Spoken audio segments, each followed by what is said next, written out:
I'm here in the new Hyundai Genesis with John Krafcik, who's the VP of Product Development for Hyundai. And John's an old friend of mine who used to live here in Ann Arbor. We used to hang out at the swim club together. But you left for Southern California. How long ago was that, John? It's about 5 years, Csaba, since the big move westward. So 5 years at Hyundai, that means given the gestation period for a new car, you're probably totally responsible for this Genesis, and you get to share the blame for everything wrong with it as well as the credit for what's right. Oh gosh, nothing could be further than the truth than my being completely responsible for this car, just because 500, 600 engineers had their hands in it, and the engineering teams in California, Michigan, and of course Korea developing this car. But it's a really important automobile for us, Csaba.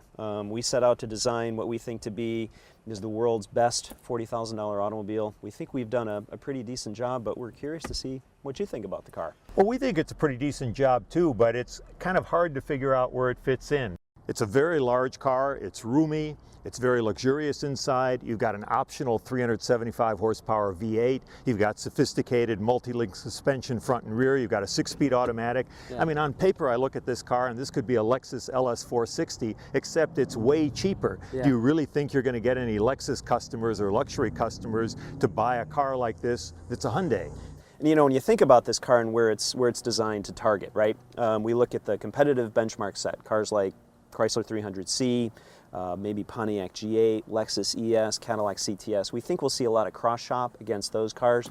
But the engineering team, in setting up the targets for this program, looked at cars like Infiniti M, Lexus GS, Mercedes E-Class, BMW 5 Series. Those were the cars that kind of inspired us.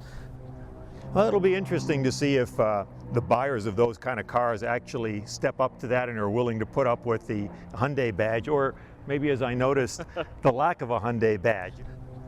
This grille, which we'd had in place, it was tooled for the Korean domestic market. We thought it would work really well on this car. It does give it, we think, a real distinctive look and feel. It looks like nothing else on the road, and that was important to us. We wanted to make a statement of uniqueness in a car that could otherwise, we worry, come across as too conservative. Well, I think the grille is quite handsome, but I think you probably don't do yourself any harm leaving off the Hyundai badge on this one, just because of the target buyer you're looking for. When we spent time behind the wheel, both on freeways and on back roads, and in fact we went out to our 10 best loop where we wrung out the Genesis versus 3 of the competitors. That's the world's worst kept secret, by the way, Csaba, your 10 best loop. Well, we've shared it with an awful lot of people, and we encounter car companies, certainly the domestic car companies, using it all the time. But it's a winding road, but it's a very rough road. Yeah. So it reveals both ride and suspension control. And what we saw was that the firmness that we saw on the highway's got a very pleasant firmness. It's comfortable, but it feels like you're in good control. Yeah. The control kind of went away a little bit on the back road. It just wasn't as tied down, certainly, as the BMW, and it's an area where I think the car could really do better.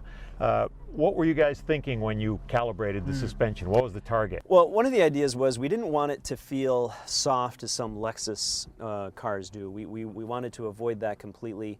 We really quite like the Infiniti M at Hyundai. We think Infiniti's doing a lot of good cars these days.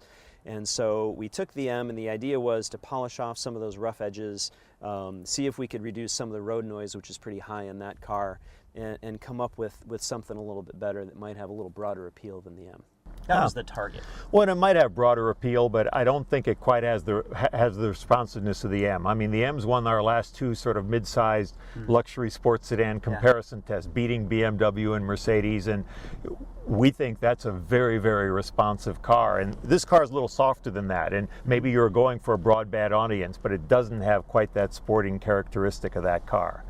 Now, on this transmission, you don't seem to have any sort of paddle shifters or buttons on the wheel. Was that something you looked at, or?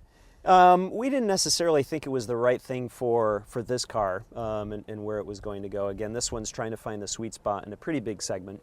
And you've got a manual gate down here where you can go here and shift yourself. Right, we've got the Shiftronic feature. We thought that was maybe a little bit better fit. Stay tuned though, because this car's platform mate, the Genesis Coupe, is going to launch with paddle shifters with the automatic. Ah, okay. And that's very appropriate for that car. It is, yeah. Well, at this point, with gas being expensive, What do you think the mix is going to be between 6 cylinders and 8 cylinders, and what did you think it was going to be 6 months ago? Actually, true story. We've held consistent with what has been a fairly conservative mix. Our mix assumption from the start was about 20% V8, and we're sticking with that at this point. You know, and it's true, the high fuel prices have really thrown a curveball, I think, to the industry in a lot of different areas and a lot of different segments.